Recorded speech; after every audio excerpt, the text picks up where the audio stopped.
안녕하십니까. 건설세무 기초 강의를 하게 된 강상원 세무사라고 합니다. 본 강의는 건설업에 종사하고 계시는 이제 실무 담당자들, 현장 공무 관리 책임자, 혹은 이제 현장 소장 또는 세무팀 직원 혹은 회계팀 직원들을 위해서 준비하였습니다. 그렇기 때문에 세무사나 회계사 등 특별히 전문 직군을 기준으로 한 강의가 아니고 건설회사의 입문자들을 위한 강의라는 점을 밝히고 시작을 하도록 하겠습니다. 저는 강상원 세무사라고 합니다. 국제심사위원을 하고 있었고 이제 대우건설에서 10년 이상을 재직을 하였습니다. 실제 10년 이상 세무팀에서 있으면서 건설회사가 부딪힐 수 있는 세무 업무를 오랜 기간 동안에 경험한 바가 있다는 점에 대해서 알려드립니다. 그리고 현재는 한국자산시장이나 SKT&D 등에서 자문 역할을 수행하고 있습니다. 여기에 있는 경력들은 저희 강의에 이후에 다시 출연하게 될 것들입니다. 부동산 개발 전문 인력이라는 것과 자산운용 전문 인력은 강의 중에 한 번 더 등장하게 될 것입니다. 그리고 오늘 강의한 책은 건설회사 실무라는 책을 기준으로 강의하게 되는데 1편, 2편을 건설회사 입문자 과정으로 하여서 준비하였습니다. 해당 책은 3일아이 작품에서 2023년도에 출간되었고 해당 책의 구성은 건설회사가 중요한 이제 건설과 세무 쪽과 이제 매출, 매입, 외주비, 노무비 이러한 순으로 진행이 되어 있습니다. 그렇기 때문에 기존의 법문의 나열하는 형식이 아니라 건설회사에서 종사하시는 분들이 자신의 업무와 관련되어서 볼 수 있고 과 이제 자료는 따로 정리해서 추가하였으므로 읽으시는 데 지장이 없을 것입니다. 그런데 이 책에는 강의를 목적으로 제작이 된 책입니다. 그렇기 때문에 이 책의 행간은 꽤 많은 부분이 있습니다. 단순히 읽고 넘어갈 수도 있는 책이지만 연결시켜서 보는 것이 필요한 책이 있고 그 책에 대해서 강의를 하는 것을 올해 목표로 하고 있습니다.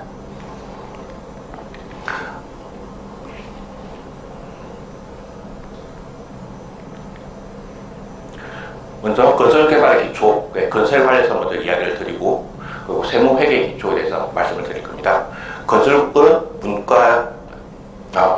건설과 개발 사업은 이과에서 매우 중요한 사업입니다. 토목학과 혹은 이제 건축학과 등이 대표적인 학과이고 이과에서도 상당히 매우 어려운 학과로 분류되고 있습니다. 세무와 회계는 문과에서 대표적인 과목들인데 실제로 이제 경영학과 혹은 세무학과 등에서 해당 수업을 진행하고 있습니다. 두 곳의 전문 분야가 매우 높습니다. 그렇기 때문에 두 곳을 건설의 세무라는 것은 접근하기 좀 매우 어렵고 앞에 진입장벽이 많이 있다고 하는데 오늘 수업을 통해서 그 진입장벽의 대부분을 걷어내는 역할을 하는 것을 목표로 하고 있습니다. 그리고 이후에는 사업성 검토라는 것이 있습니다. 사업성 검토서라는 것은 FS라고 표현하게 되는데 하나의 프로젝트의 계획표입니다. 그렇기 때문에 계획표를 할 때 그 프로젝트에서 어떤 사건들이 있는지가 드러나게 되고 또 이게 또 세무와 회계적으로 중요하게 작용하게 됩니다. 물론 건설업자들이나 개발업자들에게도 매우 중요한 표입니다. 이 표에서 등장하는 세무적인 문제와 그 표에서 살펴볼 수 있는 사업적인 부분을 보는 것을 목표로 하고 있습니다. 마지막은 프로젝트의 시간 순서대로 해서 착공과 준공과 분양하는 그런 시점별에 대해서 세무적인 이슈를 점검하고 프로젝트가 어떻게 탄생해서 어떻게 없어지는지 어떻게 마무리가 엑시트가 되는지를 보여드리는 것을 목표로 하고 있습니다. 오늘 강의가 여러분들에게 매우 유용한 시간이 될 수 있도록 노력하겠습니다.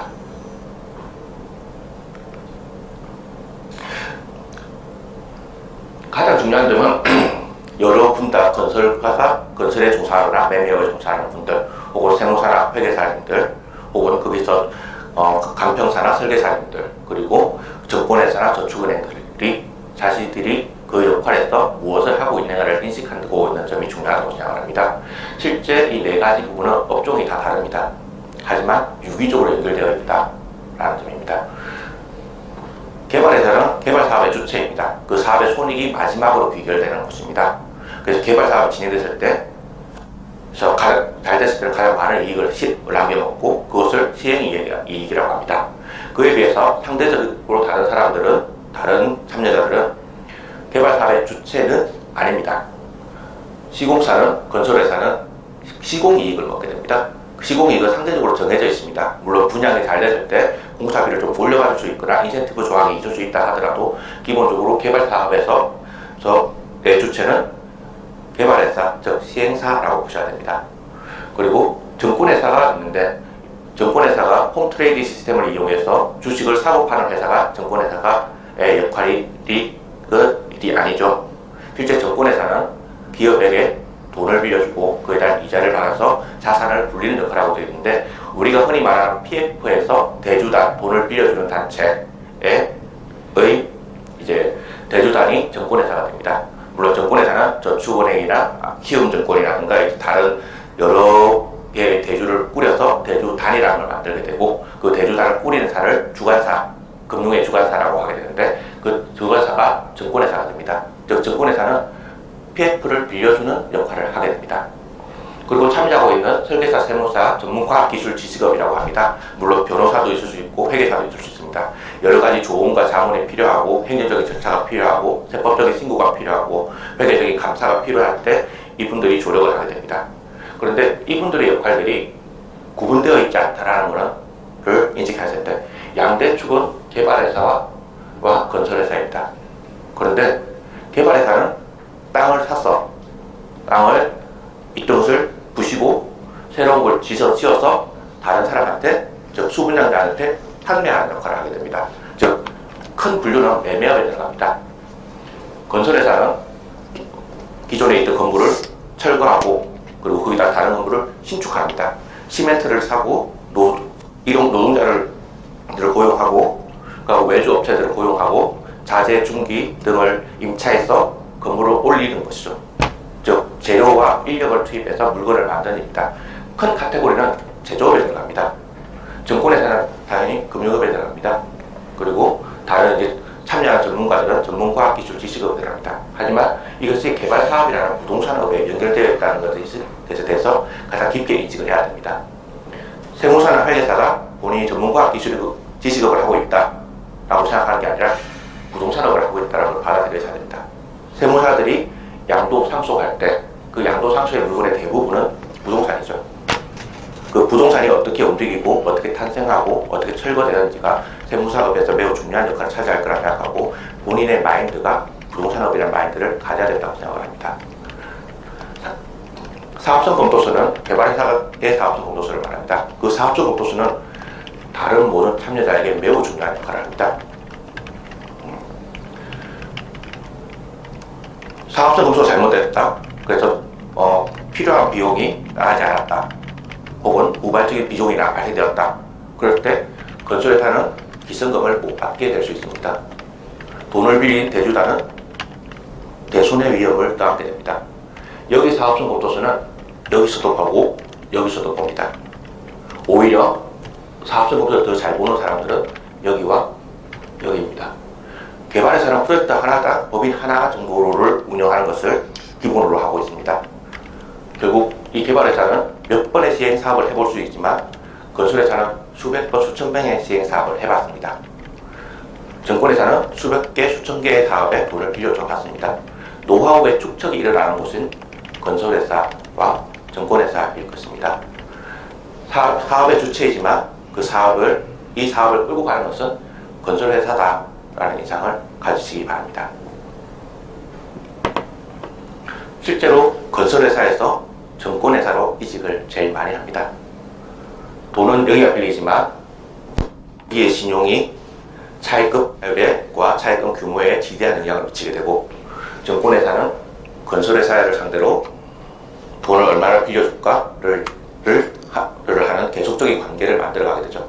그럼 건설회사에 일했던 사람이 정권회사로 이직하는 경우가 매우 많다는 건 업계에서 당연한 일일 수 있습니다.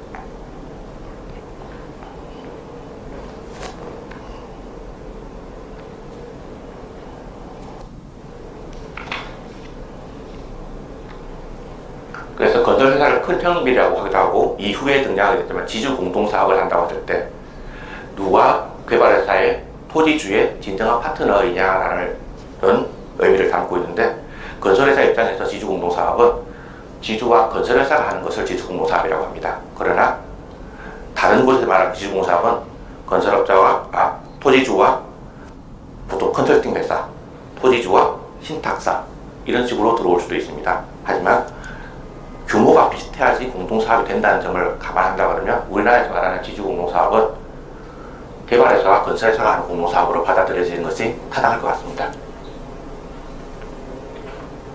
우리가 가장 잘 알고 있는 시행사의 대표님, 그리고 우리가 가장 잘 알고 있는 시공사의 대표님입니다. 한쪽은 미국의 전 대통령이고 한쪽은 한국의 전 대통령입니다. 여기서 우리는 를 캐치할 수가 있습니다. 도널드 트럼프의 유행어는 어떤 해고야, 유아파이어입니다. 어떤 라이벌리 프로그램에서 인기를 얻으면서 저 말이 유행어처럼 굳어졌죠. 이명박 전 대통령님의 유행어는 내가 해봐서 아는데 였습니다. 시행사는 물건을 사서 꾸미고 못해서 파는 것을 목적으로 합니다. 땅을 잘 고르는 게 중요하고 시공사를 잘 고르는 게 중요합니다. 잘못 고르면 망하게 되죠. 실제 도널드 트럼프 대통령은 4번 이상 파산을 경험하셨습니다. 재선이 안 되면 한 번 더 경험한다는 말도 있었고 재선이 안 되었기 때문에 지금은 더 경험할 수도 있을 것 같습니다. 건설회사는 전문가입니다. 기존의 지식과 노하우를 가지고 신축하고 판매하는 걸 역할을 합니다. 만일 세무사에게 부담부 증여를 해봤어 라고 하면 세무사는 당연히 내가 해봐서 아는데 라고 하면서 설을 풀기 시작할 것입니다. 만일 건설회사한테 터키공사 해봤어 라고 하면 내가 이라크에서 터키공사 해봐서 아는데 라고 하면서 설을 풀게 될 것입니다. 이 단어는 업계에서 사용하는 단어이고 이명박 전 대통령의 개인적인 성향을 드러낸다기보다는 그분이 몸담았던 조직과 사회의 성향을 드러내는 단어라고 받아들여진 것이 타당할 것 같습니다. 건설회사는 전문 지식으로 노하우와 경험을 팔아먹는 회사입니다. 따라서 전문가입니다. 그래서 잘 알아야지 수술을 따내게 됩니다. 그리고 구속만 여러 번 되셨죠. 11번이 넘어가는 다라고 듣고 있지만 두 분 다 리스크가 매우 큰 사업을 하고 있다. 그리고 두 분 다 부동산업에서 배출된 한국과 미국의 대통령이다 라는 공통점이 있습니다. 그리고 둘 다 당이 유사하죠. 정치색이 유사하다는 점도 있습니다.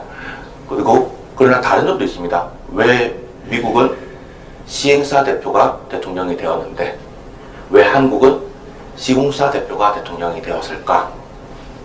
라는 점입니다. 즉 다시 말하면 우리나라는 시공사가 규모가 매우 큽니다. 시행사의 규모는 매우 영세합니다. 우리가 익히 알고 있는 시행사들 이름이 없는 분들도 꽤 많을 것입니다. 우리나라에서 시행사 1등, 2등, 3등, 4등의 이름을 하나도 모르시는 분들이 세무사, 회계사, 변호사, 간평사님들 사이에 더 많이 있을 거라고 생각을 합니다. 그러나 현대건설 모르는 사람은 거의 없고 지금은 이름이 DLENC로 바뀌었지만 대림건설을 모르는 사람은 별로 없을 겁니다. 실제로 이 편한 세상에 또 살고 계신 분도 계실 거고 대우건설을 모르는 사람도 별로 없을 것입니다. 삼성물산이 건설을 하기 때문에 삼성건설이라는 거는 있지 않고 삼성물산이 레미안을 짓지만 적어도 레미안도 다 알고 삼성물산도 대부분 사람들이 알고 있죠. 우리나라에서 시공사의 규모는 다른 여러 나라의 시공사 규모보다 훨씬 더 크다라는 점을 인식해 주셔야 됩니다.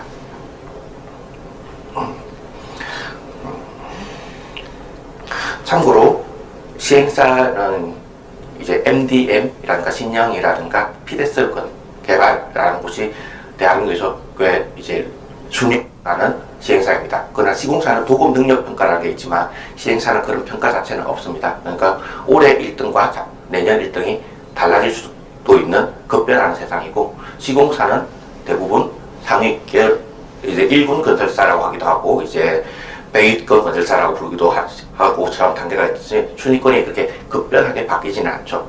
그리고 공식화된 순위가 있다. 그리고 시행사는 우리나라에서는 공식화된 순위는 없다. 그런데 몇 군데 시행사들은 매우 크고 유명하긴 한데 일반인에게 인지도는 시공사에 비해서는 좀 낮다까지 인식을 하겠습니다. 우리가 볼 때 이 두 분이 하는 사업이 지금부터 강의할 사업이 될 겁니다. 그리고 시공사와 시행사가 개발 사업의 양대축이다 라는 점은 한 번 더 강조드리고, 우리나라 건설 산업에서 건설회사가 개발 사업의 큰 형님이다 라는 점도 한 번 더 강조드립니다.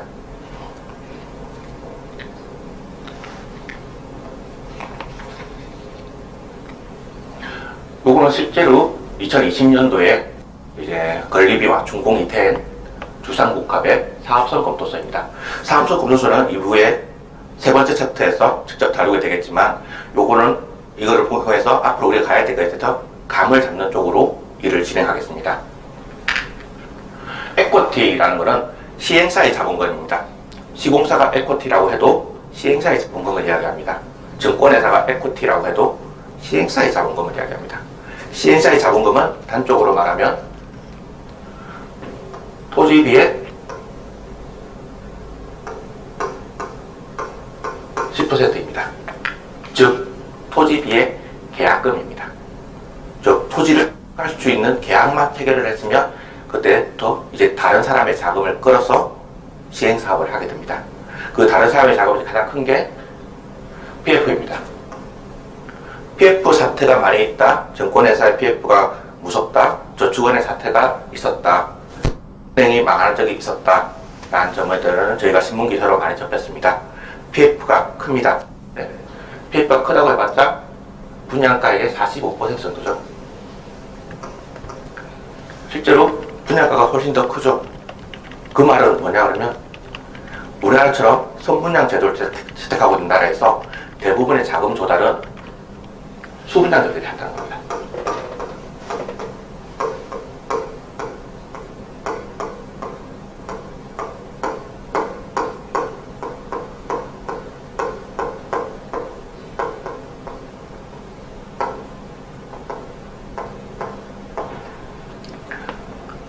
PF가 크다고 해봤자 수분양자들의 분양대금보다 작습니다.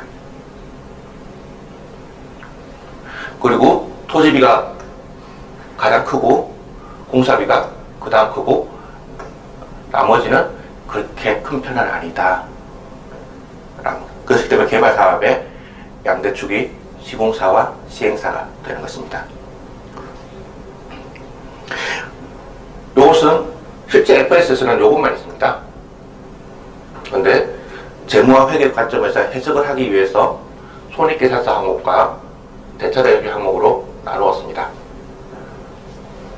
손익계산서 항목은 분양 매출하는 분양가, 그 들어가는 원가들, 공사비, 토지비, 사업비, 판매비, 금융비가 손익 항목이라고 볼 수 있을 것입니다. 그리고 대차대비 항목은 자본, 부채, 그리고 예수금, 부가세 예수금, 그리고 공제하는 부가세 등이 있고 항목으로 나누었습니다. 중요한 것은 이것을 현금 유입과 현금 유출의 관점에서 바라보고 있다. 왜 매출 부가세가 유입일까요? 판매했는데 부가세 주면 일단 회사에 돈이 들어오죠. 근데 이후에 부가세 신고 납부할 때는 납부가 되겠죠. 그렇기 때문에 유출에 들어오고 유입에 또 들어옵니다. 두 개는 같은 금액입니다. 현금 흐름의 관점에서 보기 때문에 등장하는 곳이 다르다. 두 번이 등장할 수 있다. 매입 부가세도 한번 봐야 됩니다. 매입 부가세는 일단 물건이나 용역을 구매할 때, 공급받을 때 줘야 되기 때문에 현금 유출에 들어옵니다. 여기서 말하는 매입 부가세는 저희가 시행사가 입장에서 거래 징수당한 모든 매입 부가세입니다. 하지만 그 부가세를 다 공제받느냐고 했을 때 공제받는 부가세는 3분의 2 정도 수준이죠. 그럼 2%의 면세 비율이 60%이냐 하면 그거는 2%의 면세 비율은 60%가 아닙니다. 이후에 다시 설명을 드리겠지만 여기서 나오는 면세 비율은 부가세와 아무 상관이 없다 라는 점을 인식해 주시면 됩니다. 레버리지를 봐야 되는데 이 시행사의 에코티는 한 100억 정도 수준이었습니다. 근데 이 시행사의 분양사업은 5천억짜리죠. 다시 말하면 5천억짜리 프로젝트를 100억이면 한다. 레버리지가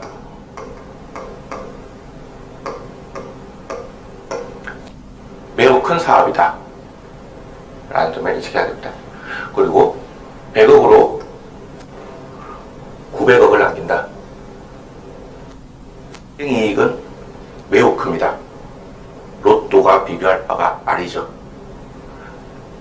그렇다고 이 사람들이 폭리를 취하고 있냐면 그건 사실 아닙니다.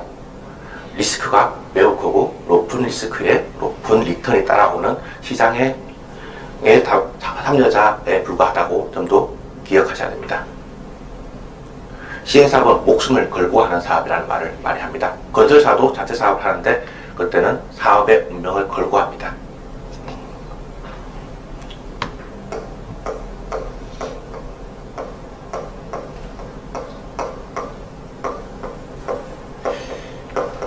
그렇기 때문에 사업이 시작되면 끝까지 가야 되고 사업이 끝까지 가지 못할 거면 시작하지도 말아야 됩니다. 그게 나중에 사업성 검토서에서 한 번 더 살펴보겠습니다. 여기서 말하는 면세 비율은 VAT와 VAT 면세 비율과 상관이 없다.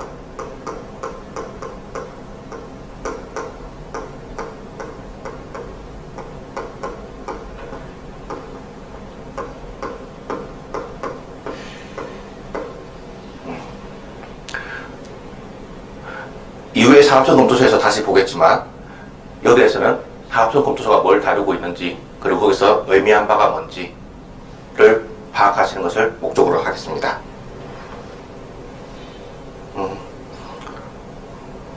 몇 가지가 더 말씀을 드리겠습니다. 여기서 부가세가 매우 자주 등장하죠.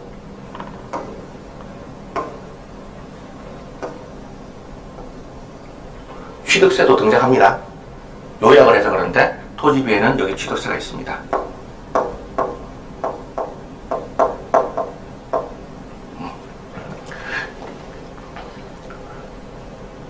부가세와 취득세 둘 다 거래세죠. 근데 여기 법인세가 없습니다. 법인세가 없는 이유는 저는 두 가지 정도라고 생각을 합니다. 실제로는 법인세가 사실상의 단일 세율이라서 사업성 검토서에서 별로 안 중요하다. 그리고 보통 공사기간은 한 2년 정도 되는데 사업성 검토서를 1년짜리를 만들진 않는다. 그렇기 때문에 법인세가 빠져 있습니다. 법인세가 빠져 있다는 말은 시공시행 사업에서 참여자들은 사업성 검토서를 보면서 업무를 진행하게 되는데 부가세법상 쟁점에 대해서 매우 민감하고 취득세법상 쟁점에 대해서 매우 민감하겠지만 법인세법상 쟁점에 대해서 매우 둔감하다라는 업계의 태도도 있습니다. 눈에 보이지 않으면 관리하지 않게 되는데 그 관리 항목에 법인세가 없다라는 점, 그거로 인해 가지고 법인세 이슈에 대해서는 많이 소홀하게 다루어지는 편이 있다라는 점도 걱정입니다. 그리고 여기서 볼 때 BS 항목, 대차입 항목이 있지만 여기 자산이 있나요? 고정자산이, 토지가 고정자산이 될 수도 있겠지만 판매할 목적의 토지입니다. 재고자산이죠. 고정자산, 기계장치, 포크레인, 중기, 컨테이너 없습니다. 고정자산이 없고 감가상각에 관한 문제가 없다라는 점도 일반적으로 많이 등장한다라는 점을 말씀드립니다. 직접 드러나지 않지만 이 분양가는 주택법상 공급면적에 대해서 나오게 됩니다.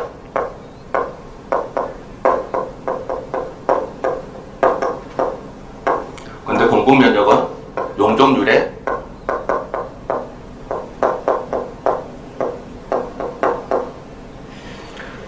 지대한 영향을 받게 됩니다. 따라서 용적률이 사업성 검토서를 결정한다. 이런 점도 체크할 필요가 있습니다.